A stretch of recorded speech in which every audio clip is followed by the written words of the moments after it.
Tito, wag po!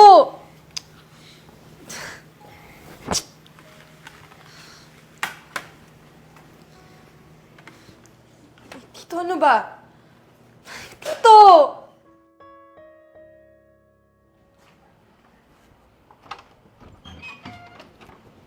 Mama, nandito na po pala kayo.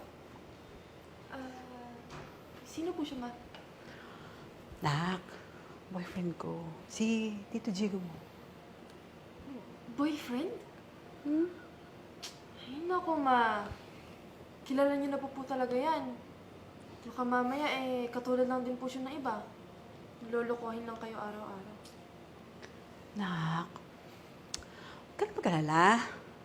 Alam mo, actually, bago lang kami ni Tito Jigo mo. Tsaka, mabait na tao to. Hindi siya masamang tao. Naku, Ma. Kung ito sinaktan ka, sinasabi ko sa'yo. Talaga. Iha, huwag ka mag-alala. Ako nang bahala sa nanay mo.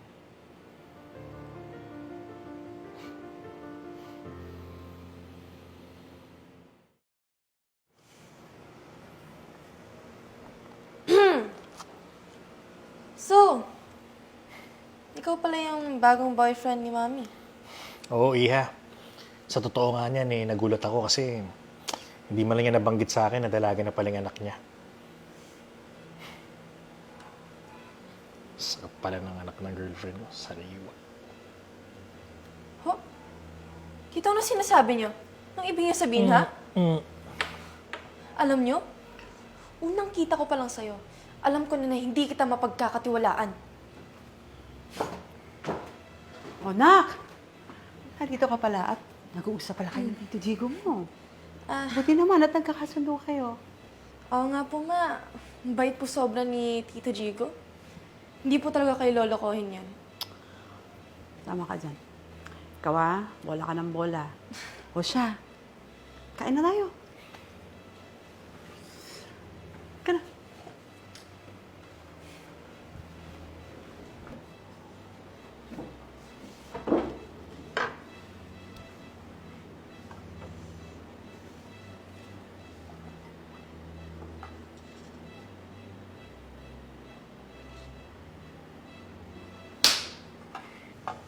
Anak, Emma, okay ka lang?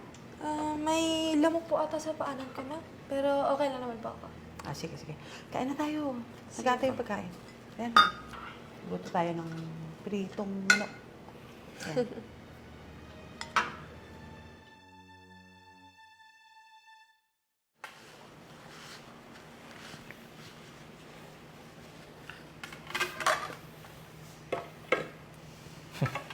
Sinuswerte ka nga naman, oh.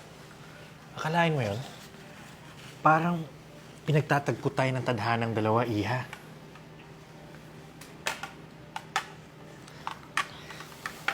Ito, wag po. Ito. Tito, wag po.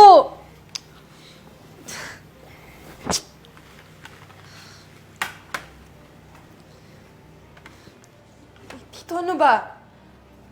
Tito! Hoy! Ano ba? Ano yan?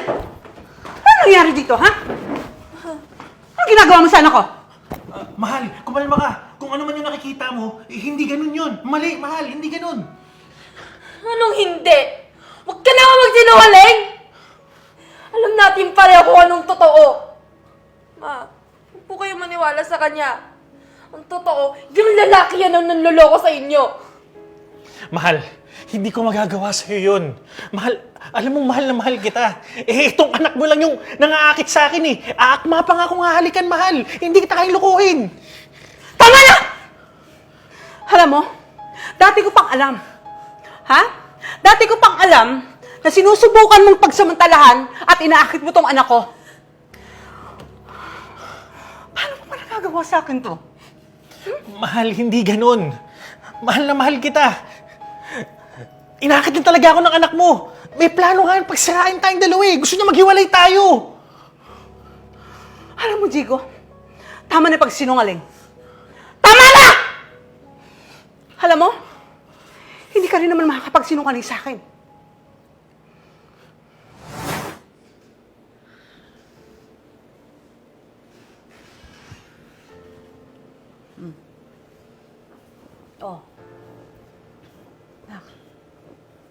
ka lalakad dyan?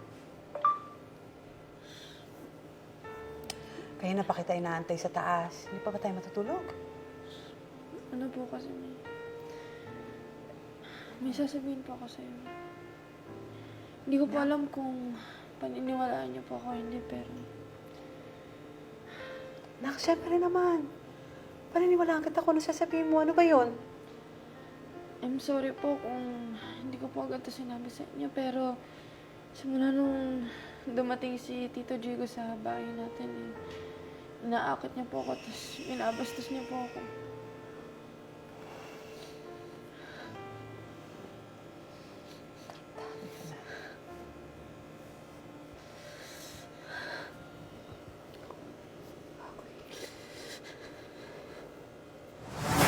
At oo! Alam ko na, dahil sinabi sa akin, Tanya, yung mga ginagawa mo, lalo na yung mga pambabastos mo sa anak ko. Bakit? Bakit mo nagagawa sa akin to?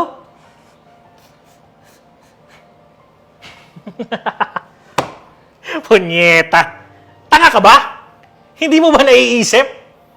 Na gusto ko ng sariwa. Kaya gusto ko ng sariwa kasi losyang ka na. Hindi mo naisip yon? Kapal na mukha mo! Ano ba ako? Ano? Paano mo nagagawa sa akin to? Anong gagawin mo? Ha? Ipapakulong mo ko? Ha? Papahuli mo ko? Baka nakakalimutan mo. Pinsan ko yung barangay captain dito. Kaya magsasayang lang kayo ng oras pa nagsumbong kayo. Walang hiya ka! Walang hiya ka! Hayop! Maghintay ka lang, ipapakulong kita, makukulong ka! Ay! Nagpapatawa talaga kayo mag-ina eh, no? Sige, magsumbong kayo doon para malaman natin kung saan kayo dali ng kaululan ninyo kasi walang mangyayari, hindi ako takot sa inyo! Walang hiya mo! Alis! Nakari ka na. Humanda ka sa akin. Kapal mo! Pulpul tong dalawang to, pagpumpugin ko kayo eh. Hindi ako takot sa inyo! Kung pati nakakot.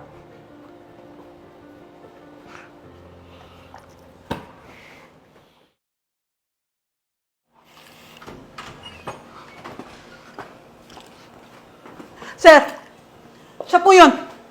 Yung lalaking to ang nang bastos at nanggago sa anak ko. Opo, sir. Huliin niyo na po yung hayop na yan!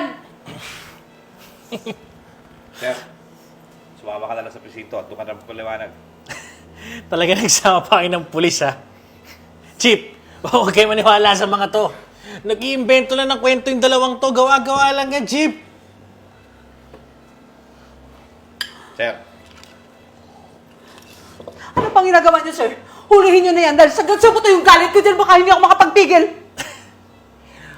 Pero sir, bakit naman ako sasama? Wala naman akong kasalanan. Ha? Yung anak ng girlfriend ko may gusto sa akin. Ang nangyari, nahuli kami ng nanay, di gumagawa ngayon ng kwento para ako yung mali. O mo yun, Chip. Walang iya ka? May gana ka pang gumawa ng kwento? Walang iya ka? wag mo na i-deny, sir. Alam na namin ang mga kaso mo. May mga kaso ka pa sa ibang barangay. At may pending warrant ka na rin. Kaya sumama ka na lang at doon ka na magpaliwanag. Chip, teka lang. Baka pwede pag-usapan muna natin sa barangay. Oo, usap muna tayo doon para maayos. Barangay? Wala tayong dapat pag-usapan sa barangay. Ha? Tapos yung mga kababuyan mo! At yung pisan mong pinagmamalaki mo? Ha? Ayun, naghihintay sa presinto. Kasi katulad mo, abusado rin! Hindi na babagay sa kanyang posisyon na meron siya. Dahil pareho niyong ginagamit sa mga pang-aabuso ng ibang tao! Mahal, huwag naman ganito. Magkita kayo sa kulungan! Pag-usapan natin to. Ayoko sumama dyan. Pag-usapan natin to. Halika na, sir. Magbabago ako, mahal. Magbabago ako, sir. Doon ka na magpaliwanag, sir. Mag-usap lang tayo. Usap lang yan. Chip, usap. Chip, usap lang yun, Chip. Ayun eh. Maayos yun. Ma, sorry po Sorry po sa nangyari. Alam mo, nak, hindi mo kailangan mag-sorry. Kasi wala ka namang kasalanan. Alam mo, blessing na rin na nahuli niya yung hayop na yan kasi sigurado may mabibiktima pa siyang iba. Anak, ako yun dapat mag-sorry sa'yo. Kasi hindi ko kinikilala yung lalaking inaakyat ko sa bahay natin. Sana hindi na umabot sa ganito.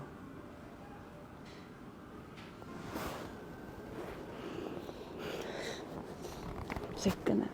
Thank you, Ma.